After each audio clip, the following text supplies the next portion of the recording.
Max y Nat están otra vez con nosotros y eso solo puede significar una cosa: drama, risas y mucho caos. Oh. Esta vez llegan para hablarnos de Sontini, su nuevo proyecto, donde retoman sus papeles de Son y Nuea, quienes pasan a tener problemas en su relación a despertar en el cuerpo de otro.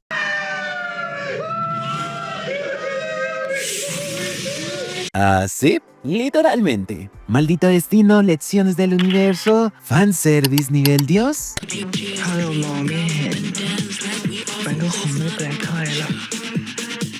Sea lo que sea, nosotros estamos obsesionados y sabemos que tú también lo puedes estar siguiendo esta serie a través de IGG. No olvides dejar tu super gracias, suscribirte si aún no lo has hecho y compartir esta entrevista por todo el mundo para que podamos seguir trayéndote a tus actores favoritos. Y hoy les presentamos a Ben Luke, el tigrito más tierno del planeta, hijo orgulloso de Javier, que viene con sus rayas de colores, mucha energía y una carita que derrite corazones, pero no se confíen porque estará dentro de las entrevistas haciendo sus travesuras. Prepárense para risas, confesiones, miraditas cómplices y unos Max y Nat más latinos que nunca. ¡Comencemos!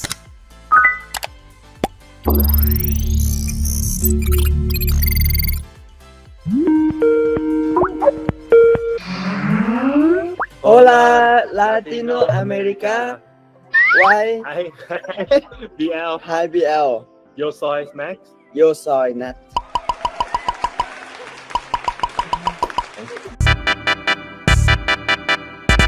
Comenzaremos con un minijuego para romper el hielo. Esta vez jugaremos This or That. Max y Nat escogerán la acción que más prefieran a estas preguntas un poco random.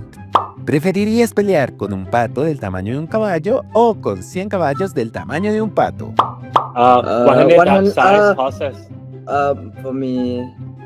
duck side of a horse because มันสู้ยากนะ I'm not afraid with duck. อ๋อ Dark is good. Yes, I know what is duck.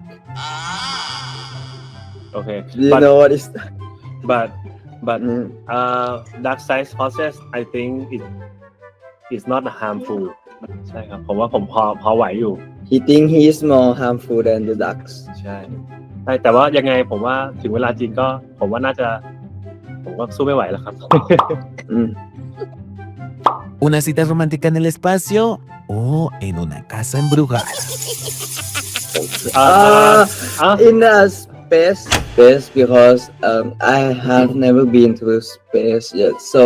if I got a chance to explore it with like someone I love, I will be like happy to try. แต่ว่าถ้ามันไม่มีแรงโน้มถ่วงอะแล้วถ้าแบบเขาลอยหนีไปอะเราก็ตามเขาไม่ทันแล้ว ใช่แต่ว่าคือยังไงก็น่าจะอยู่กันในจรวดอยู่แล้วไงถ้าออกนอกจรวดก็ ไม่ อันตราย อวกาศนะไม่ใช่ในจรวด All in space but human need to live in the rocket so yeah โอเคคิดซับซ้อน โอเค ผมว่าบ้านผีสิงเพราะว่ามันน่าจะเป็นอะไรที่ตื่นเต้นดี ไม่รู้จะกลัวอะไรก่อนตื่นเต้นอะไรก่อนดีผีหรือคน ไม่ว่าที่ไหนก็ดูลำบากทั้งคู่เลยครับ ใช่ครับ ¿Qué suena más sexy? ¿Me gusta tu ceja? ¿O te invito a comer cereal? I invite you to eat cereal Why? like maybe cereal can be like a keyword or a hint of something Guiño, guiño. yeah like cereal is a secret code Mm. ใช่ครับ เพราะว่าถ้าบอกว่าคิ้วคุณสวยอ่ะก็ได้แค่ชมนะแต่ถ้าชวนไปกินซีเรียลด้วยอ่ะเราก็จะได้ ไม่กิน อยู่ข้างๆเขาเลย อ๋อ ¿Qué harían Max y Nat si intercambiaran cuerpos? ก็ผมก็จะจับกล้ามของผมก่อนเลยครับ ว่ามันใหญ่ขึ้นแค่ไหน เพราะว่าทุกคนน่าจะรู้ว่ากล้ามพี่แม็กไม่ธรรมดาอยู่แล้ว Aquí no, chiquis triquis. แล้วก็อยากไปเจอคนนู้นคนนี้เยอะๆครับ ให้เขาพูดว่าทำไมพี่หล่อจังเลย โอ้ ผมอยากลองเจอบ้าง You are so handsome. ทำหน้าตาแบวๆแล้วกันครับน่ารักเพราะว่าทำกับตัวเองไม่ได้ต้องทำกับน้องนัทครับถึงจะน่ารักแต่ทำให้ดูสิ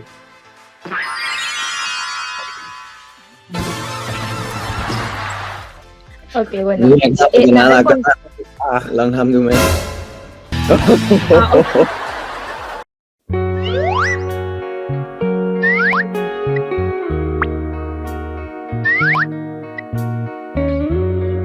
¿Pueden intentar hacer una cara tierna?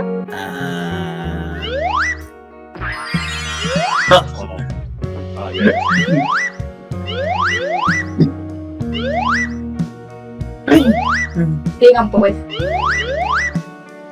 You can do it now. Mientras tanto.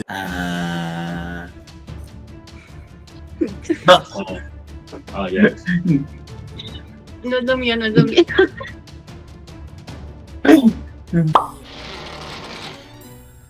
¿Cuál fue su mayor desafío al regresar a sus papeles en White Destiny? คือยากสุดผมว่ามันหลายปีแล้วครับ แล้วเราก็ไปเล่นบทบาทอื่นมาหลายบทบาทเลย แล้วพอมันยากตรงที่ว่าเราต้องมานั่งคิดว่าแบบตอนนั้นคาแรคเตอร์มันเป็นยังไงนะอะไรอย่างเงี้ยครับคาแรคเตอร์เป็นยังไงนะอะไรอย่างเงี้ยครับแล้วก็ยิ่งรอบเนี้ยเราดูแค่ตัวเองไม่พอด้วยเราก็ต้องดูของน้องเหนือด้วยว่าน้องเหนือเป็นยังไงเพราะเราต้องเล่นทั้งสองเลยอย่างเงี้ยครับก็ยาก แล้วก็ป่วยด้วย ป่วยนี่ยากไหมฮะ เรื่องอาการป่วย อะไร ก็ important symptoms ไหนอ๋อใช่อาการป่วยด้วย ด้วย รอบนี้ไอ้ที่ไม่สู้ใช่ปะ ใช่ ใช่ครับแล้วก็ต้องไปดูด้วยว่าเพราะว่าไอ้ล่าสุดเนี้ยมันมีโรคที่ไม่พึงประสงค์มาก็ต้องไปดูด้วยว่าแบบคนเรื่องอื่นๆที่มันคล้ายๆแบบเนี้ยคนที่เป็นโรคแบบเนี้ยเขาจะแบบเป็นยังไงอะไรเงี้ย แบบต้องทำการบ้านค่อนข้างเยอะครับ ครับส่วนความยากของนัดก็คือการที่ต้องสลับร่างเลย อันเนี้ยรู้สึกว่าเป็นคีย์หลักสำคัญของเรื่องด้วย แล้วก็เป็นอะไรที่ต้องทำการบ้านเยอะด้วยครับ ในเรื่องของคาแรคเตอร์ว่าครูพิซันเขาเป็นยังไงเนี่ยแบบคือเขาจะมีความมัสคูลีนกว่าน้องเหนือค่อนข้างเยอะแล้วเวลาที่เขาอยู่กับน้องเหนือเขาจะต้องเป็นคนที่สามารถปกป้องแล้วก็ทำให้น้องเหนือเชื่อใจไว้ใจได้สบายใจได้เนี่ยครับก็รู้สึกว่าเราต้องสื่อสารตรงนั้นออกมาให้ได้เพื่อให้คนดูเชื่อว่านัดเป็นครูพิสันจริงๆครับ ¿Cómo preparaste a tu personaje para el intercambio de cuerpos en la serie? คือก่อนที่จะถ่ายทำก็ต้องมีเวิร์กช็อปครับผมฝึกการเป็นน้องเหนือครับฝึกหลายอย่างเลยครับฝึกทั้งการเดินนะน้ำเสียงแล้วก็ฝึกกรีดด้วย ใช่ เพราะว่าก่อนหน้านี้ผมกรีดไม่ได้เลยครับ แล้วก็ต้องฝึกด้วยกรีดเดินแล้วก็น้ำเสียงท่าทางต่างๆอะไรอย่างเงี้ยครับ ส่วนของนัดก็ทำการบ้านศึกษาส่วนมากศึกษาเกี่ยวกับความเป็นครูพิซันนะครับเพราะว่าคือนัดก็จะค่อนข้างสนิทกับน้องเหนือมาอยู่แล้วอะไรเงี้ยหลักๆก็เลยจะโฟกัสที่การแสดงในการทำให้คาแรคเตอร์ครูพิซันดูออกมาแบบจริงๆดูออกมาแบบสื่อสารได้แบบไม่ได้เหมือน acting เนี่ยครับก็ประมาณนี้ฮะผมว่าหลักๆคือแบบนัดต้องเข้าใจความรู้สึกแล้วก็ความคิดของครูพิซันในมุมที่มันลึกมากๆจริงเพื่อที่เราจะได้รู้ว่าเขารู้สึกกับน้องเหนือหรือมีความคิดกับน้องเหนือยังไงครับ Comparte una experiencia divertida que te haya sucedido mientras filmabas Sontini. เรื่องตลก พี่แม็ก break the shirt is it ใช่ funny enough ถ้าไอเนี้ยเด่นๆก็ผมต้องใส่ชุดของ Like น้องเหนือเยอะมากครับ แล้วก็แต่ละตัวคือขนาดน้องเหนือใส่อย่างฟิตเลยยังแบบรัดรูปอ่ะ รัดมา แล้ว ก แม็กใส่อ่ะก็คือเสื้อขาดบ้างใส่ไม่ได้บ้าง แล้วก็จะมี1ชุดครับจะมี1ชุดที่ผมใส่ไม่ได้ แล้วต้องเอามาแปะแล้วก็เอาเทปปิดเอาเทปแปะไว้แล้วก็ใส่เสื้อคลุม เพื่อที่จะให้รู้ว่าข้างหน้าเนี้ยใส่อยู่แต่ว่าจริงๆแล้วข้างหลังไม่ได้ใส่ ทำได้แล้วก็คือพี่แม็กทำเสื้อพังไว้ทั้งหมด2ตัวทวนครับในเรื่องนี้ แล้วก็อยากจะพูดถึงแบบมันจะมีซีนถ่ายทำที่เป็นแบบ transition การสลับร่างเงี้ยใช่ไหมครับ แล้วแบบมันก็จะมีซีนที่แบบเหมือนถ่ายว่านัดใส่ชุดตัวนี้เป็นน้องเหนือนี้ก่อน แล้วคาเมราก็จะแบบ like keep roll and thenพวกเรามีเวลา1 นาทีในการที่แบบนัดต้องถอดเสื้อทั้งหมดมาให้พี่แม็กใส่ต่อ เพื่อที่พี่แม็กจะได้เข้าไปนั่งในซีนในแอคชั่นท่าทางเดิม เพื่อที่จะแบบเล่นต่อเนี่ยครับซึ่งมันแบบค่อนข้างน่ารู้สึกตลกดีฮะพอแบบพี่แม็กต้องมารีบที่จะใส่เสื้อตัวเล็กๆแล้วแบบเข้าไปนั่ง แล้วก็ใส่ไม่ได้สักทีอะไร แล้วก็ใส่ไม่ได้สักทีอะไรเงี้ยเพราะมันแบบมันเล็กมากจริงๆมันแบบสลิมฟิตมาก ขอโทษที่พี่อ้วนนะ ได้เวลาคาร์ดิโอ ¿Qué experiencia completamente ajena a la actuación te ha inspirado inesperadamente en tu carrera? อย่างที่ไม่ได้ ผมว่าน่าจะแบบการที่แบบผมว่าการที่แบบเรามีพาร์ทเนอร์นะครับเพราะว่าคือแบบมันก็อินสปายแคริเอร์ของนัดตรงที่แบบมันทำให้แบบรู้สึกว่าการที่เราทำอะไรด้วยกันมันมีความเป็นทีมเวิร์คมันมีการแบบซัพพอร์ตกันมันแบบมันอินสปายกว่าการที่แบบเราต้องลงมือแบบไปทำอะไร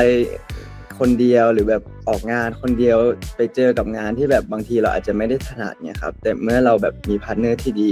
เขาก็สามารถดูแลช่วยเราได้นะครับก็รู้สึกว่ามันก็อินสปายทำให้แบบเราอยากทำงานต่อไปเรื่อยๆนะครับ อ๋อ ม คือสมมติถ้าจะเรื่องนี้ของเสริมแล้วกันว่าอย่างแบบอย่างสมมุติถ้าใช้เวลาไปเที่ยวด้วยไหนด้วยกันหรือว่าใช้เวลาร่วมกันกินข้าวอะไรอย่างเงี้ยครับก็อาจจะทำให้เราอาจจะไม่รู้ตัวนะแต่บางทีมันอาจจะทำให้เราแบบเหมือนเข้าใจมากขึ้นแล้วก็เวลาที่เล่นต่างๆหรืออะไรเงี้ยเราก็จะสามารถพูดคุยส่งอารมณ์ได้ดีมาก ได้ดีมาก ขึ้ ขึ้นด้วยเพราะว่าแบบถ้าเราสนิทกันจริงๆเนี่ยครับ ¿Qué le preguntarías a un fan del Biel? Elige alguno de los tres en sí para responder a tu pregunta. โอเคเลือก1 คนโอเค โอเคพี่แม็กชูส โอเคทามุย ขโมย ทามุย What do you like Nut Mac or Mac Nut Entendí que es cierto. Oh, baby. Oh my god.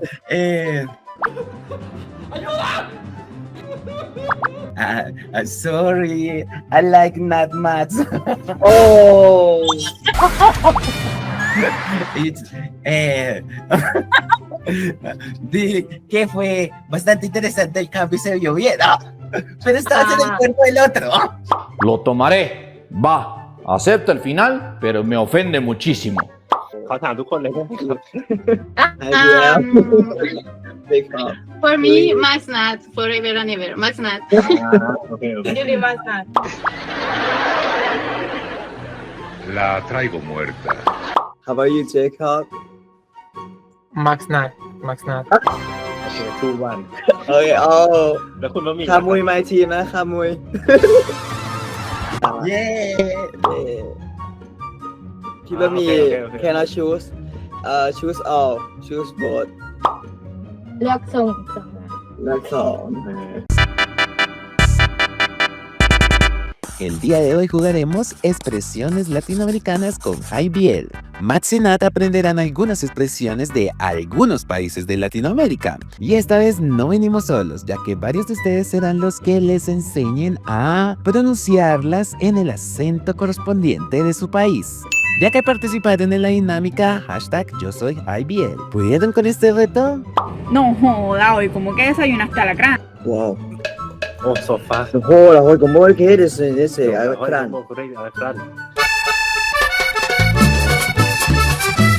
It's like so fast yeah 3 วิอ่ะ like 3 วิ พี่แม็ก เสร็ say จ just 3 seconds and finish the sentence No hola, hoy como que no hola, hoy como que desayunaste alacrán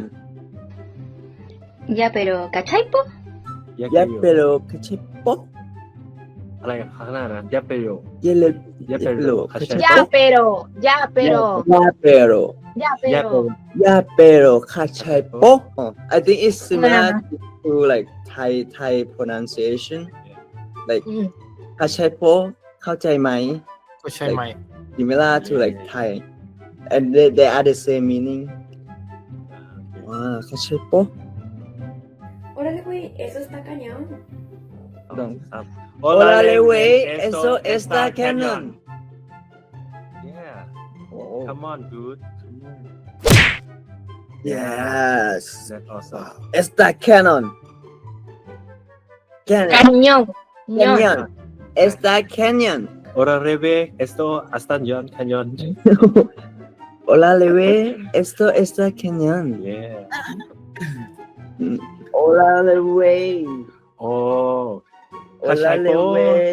Kachai. ใช่โป้ Kachai แล้ว Hola, Lewe, eso está cañón. Awesome. อ๋อแคนเอานัดไปอยู่ด้วยไหมครับ นัดพูดภาษาสเปนถึงมากละตินถึงมาก Can I? Yes, yes, yes, yes, yes, yes, yes. Oh, okay. ได้แล้ว You guys, I'm going through the camera. Hi. Che, pibe, no tengo guita. Ahora un poco más lento. Che, pibe, no tengo guita. Che, pibe, no tengo guitar. ไม่มีเงินแล้ว No money. no money ไม่มีเงินค่ะ No money. Che, pibe, No tengo guita. no no tengo tengo guitar. señorita Che, pibe, no tengo guitar. No tengo guitar, Max. โอ้โนเพลงโตกีตาร์เหมือนกัน Can I borrow your tengo guitar, Max? Okay, you can survive in Latin America. Oh, เก่งมากนะ Approve. Come to Oh. Latin America, bro. I wish to be there. un mensaje para sus fans de Latinoamérica. คือพวกแม็กกับน้องนัทนะครับ เคยไปที่บราซิลแล้วใช่ไหมแล้วก็จริงๆอ่ะผมอ่ะอยากไปประเทศรอบๆมากๆเลยครับ แล้วก็ขอบคุณมากๆที่แบบคอยซัพพอร์ตพวกเราเนอะแล้วก็จริงๆทุกคนแม็กชอบมากเป็นประเทศที่มีเป็นทวีปที่แบบมี energy เยอะมากๆแล้วก็คอยซัพพอร์ตตลอดเวลาเลยแม็กเห็นหมดนะเวลาแบบไลฟ์หรือว่าในโซเชียลมีเดียต่างๆเนี่ยครับ Yes. ก็อยากจะขอบคุณมากๆเนอะมีโอกาสอ่ะถ้าแม็กกับน้องนัทได้ไปอ่ะอยากให้ทุกคนมาหาพวกเราด้วยนะครับ So I also want to like thank you all Latino fans because you guys are like so supportive and cute and like you guys are passionate with like our series. So like we are really happy that we're able to like make a series and make it like and you guys watch our series. So we hope you enjoy our new series Santini as well because like it's gonna be released every week and there is so much more exciting stories about it. So we hope Latino fans will enjoy Santini and always grateful for your support. Es hora de decir adiós. Hola Latinoamérica y HiBL, gracias por apoyarme. Les quiero. Adios. เก่งมากเก่งมาก โอ้ขอบคุณครับ Love Les you quiero. guys. 1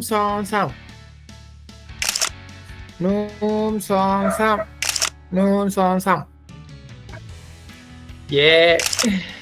Thank you พี่นัท ขอบคุณครับ พี่มาร์ค ขอบคุณค่ะ Good night. Thank you มี so โอกาส much คุยกันใหม่นะ guys. ครับ Yes. I see you hope next time again Yeah. Bye bye Thank you for your team también Bye bye Thank you so much.